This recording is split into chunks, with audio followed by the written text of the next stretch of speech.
Good afternoon. Hey, good morning. Good afternoon. Hey. We'll have Coach Satterfield and then Tony will be down for us. Questions? Coach, do you have an update or anything you can say about Jeff? Have you been able to practice or do anything for you guys this week? We held him out on yesterday's practice. Just he got mental reps and followed around the huddle and everything. Expecting to be out there tonight and go as full speed as he possibly can. Does he have to be a certain percentage? I mean, you put him out there if he's not 100%. How do you approach that for Saturday? That's more of a coach rule question than my question. But we're never going to put it's the kid's health first before we put him out there. How do you feel the other guys have done this week in their prep work? Good. It's an opportunity. We try to iron sharpen iron mentality all the time. Through competition. So they're preparing like they're going to be the starters, both of them, and they've had a good week so far. With Heinrich, he got in there a little bit on Saturday, but what has sort of stood out to you about his mentality and just how he approaches things with working with him these last 8 months? He's very much a football guy. I don't know if he comes across like that all the time, but he's a very smart kid, works at it, diligent in his work. He's grinded since the spring of just improving his craft at that position, and it was good that it's bad that Jeff got a little banged up, but it was good that he got to get out there and get some reps. I think that'll help him.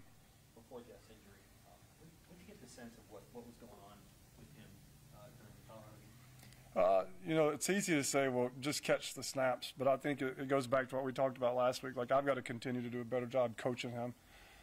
We have to catch the snaps, and what I mean by that is like we have to work during the week with more crowd noise. Like I've got to do a better job of making sure that we're utilizing certain snap counts, with the motions and stuff that we use. I've got to be smart with the play types with the motions and stuff that we're using, especially down in the student section when it got really loud. I think, all that kind of comes into play.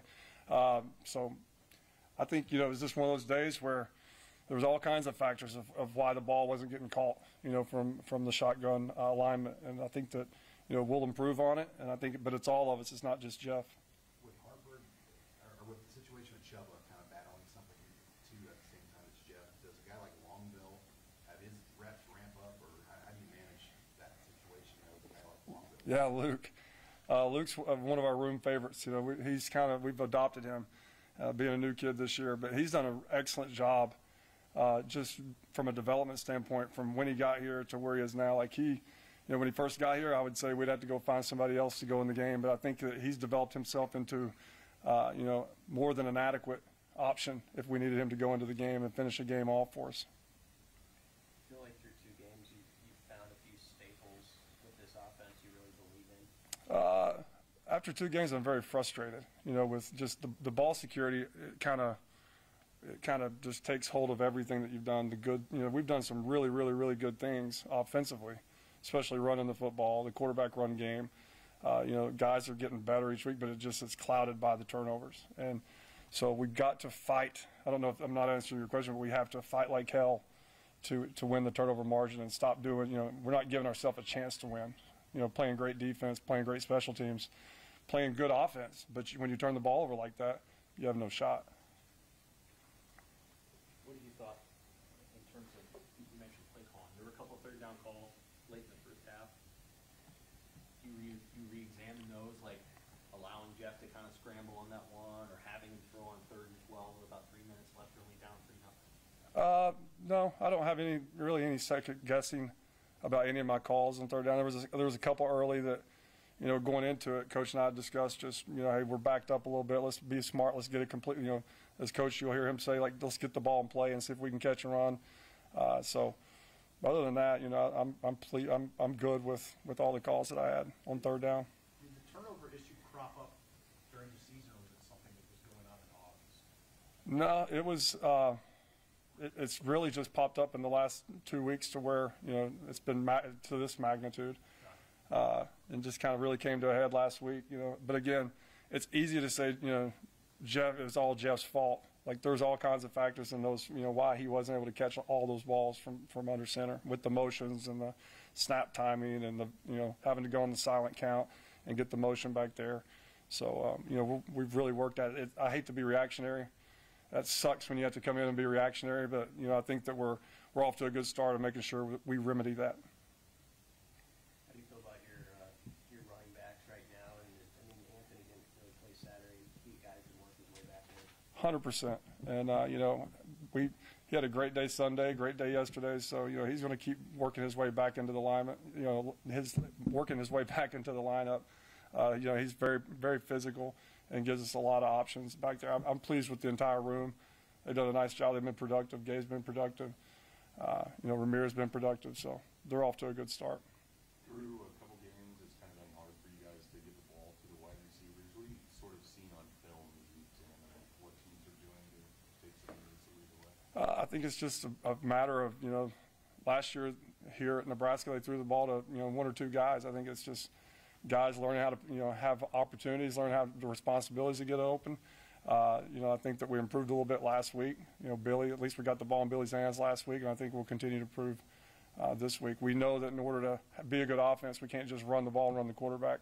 We've got to develop a passing game, and I think that, you know, we're steadfast at doing that and making sure that, you know, each week we're going to get a little bit better. In your time with Coach Rule, I'm sure you've heard some of the things in the past that he's been saying this week about, you know, double down on what you're doing, trust the process. What does that kind of stuff mean to you? What does it look like when you put it into practice?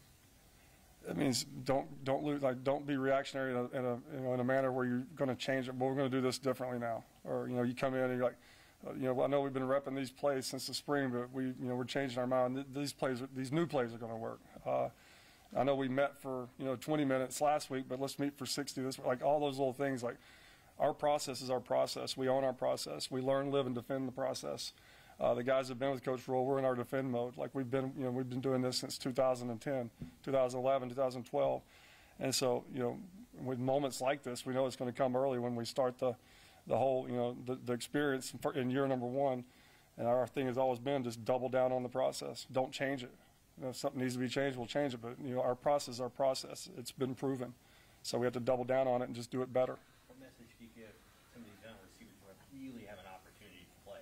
They don't have to, like, wait their turn. They can play right away. Yeah, they need to come out and practice. And they need, you know, when we're doing one-on-ones, they need to go get open. They need to attack the ball. They need to show that, you know, be competitive and be productive. And, you know, there's a heck of an opportunity out there at that position to go and make plays and do things. Have you ever had a situation where basically only 3 receivers took 95% of the snaps? I have, yeah. I mean, is it a good situation? Not a great situation, but I've been there before. What about Northern Illinois, their defensive front? What jumps out about them and how they might challenge you guys? They have 8 returning starters. They're an older team. So, you know, they're a bunch of grown men that we're going to be playing Saturday. They've been in some fires. You know, they've played in some big stadiums, so it's not going to be anything big for them. I think that they're very disruptive. They do a lot of, you know, different movements and you know, in-line games that really cause some frustration to offensive lines. So we got to be prepared to block movement and, you know, block a physical front line. What kind of challenge was it to kind of have to open things up on the road the first 2 games, trying to transition this team, the offense, all of that, being quarterback? Right now, it sucks. I mean, it's terrible. I mean, you'd love to have been at home and been comfortable and, you know, playing maybe, you know, like some people do, you know, what would be seen as a smaller opponent. That would have felt better. But in the long run, 6 weeks from now, would it have been better? No. What stinks right now, you know, kind of doubling down on the process, is going to make us stronger 6 weeks from now. We needed to go through that. We needed. I mean, we played in 2 hostile environments. That environment. I mean, I was in the SEC for 2 years. Those are some crazy stadiums. Last week was insane, and you know, the crowd noise and everything that we've had to go through the first 2 weeks offensively to force the issue of communication. You know, really ramping up the communication. You know, new ways to communicate. I think is going to pay dividends for us. You know, 6, 7 weeks from now. So what sucks right now, right, is going to be a blessing in the end. What's your assessment of the offensive line, how they've played so far? I mean, it's our most consistent crew. You know, they've given up some sacks. And like I said last week, they're not always their fault. You know, it's easy to say the quarterback got sacked, that's the offensive lineman's fault. But, you know, they come to work every day. They know and do their job. They're very dependable. They're doing a nice job in the run game. You know, they're doing it's not just quarterback runs. We're under center, handing the ball off and, you know, getting yards. So they need to continue to improve and get better, as the entire group does. But I'm very pleased with them. Anything in particular that struck you about that stadium and that atmosphere? No, you can just feel the electricity. It was an electric stadium. You know, it felt like a big game, and I'd never been there before. I watched all those games my whole life as a kid, seeing the black thing that said Colorado in the big press box. That was cool to see. But it's neat, like whenever I've never been in in a program where you're on the road, and there's that many of your fans there. Like it was kind of neat. It felt like a state championship game, kind of like, there's so much red in the stands.